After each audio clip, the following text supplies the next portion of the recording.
Hi viewers, நம்ம பிரண்டை துவையல் பண்ண போகிறோம். இது ரொம்ப வைத்திய குணம் உள்ளது. இது வந்து எலும்புகளுக்கு நல்ல சத்து கொடுக்கும், கால்சியம் நிறைஞ்சது. மூட்டு ஜாயிண்ட்டுங்கெல்லாம் நல்லா வலியெல்லாம் நல்லா கேட்கும். இந்த மாதிரி பிரண்டையை உடச்சி க்ளீன் பண்ணிக்கணும்.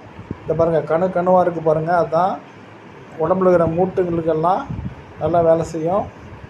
க்ளீன் பண்ண பிரண்டை, தேங்காய், ஒரு 10 பல் பூண்டு, எலுமிச்சை பழம் சைஸு புளி, ஒரு 5-6 காஞ்ச மிளகா, உளுத்தம்பருப்பு, வானலில் நல்லெண்ணெய் சூடானதும் உளுந்தை போட்டு இந்த மாதிரி செந்நிறமாக வறுத்து எடுத்துடணும்.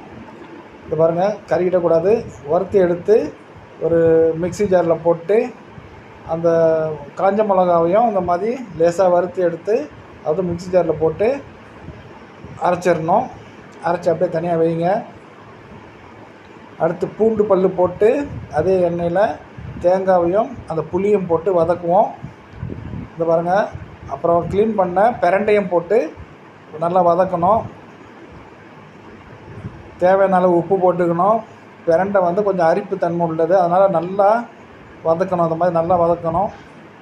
நல்லா வதக்கி முடித்ததுக்கப்புறம் ஆறுனதும் எடுத்து அதே மிக்ஸி ஜாரில் போட்டு தண்ணி சேர்க்காமல் கொஞ்சம் எண்ணெய் வேண்டாம் சேர்த்து நல்லா மைய அரைச்சிக்கணும். இதை பாருங்கள், நல்லா அரைச்சாச்சு. பிரண்டை துவையல் ரெடி. ரொம்ப டேஸ்ட்டாக இருக்கும், ஹெல்த்தி ஃபுட்டு. இது சாப்பிட்டோம்னா எலும்புகளுக்கு பலம். நீங்களும் ட்ரை பண்ணி பாருங்கள்.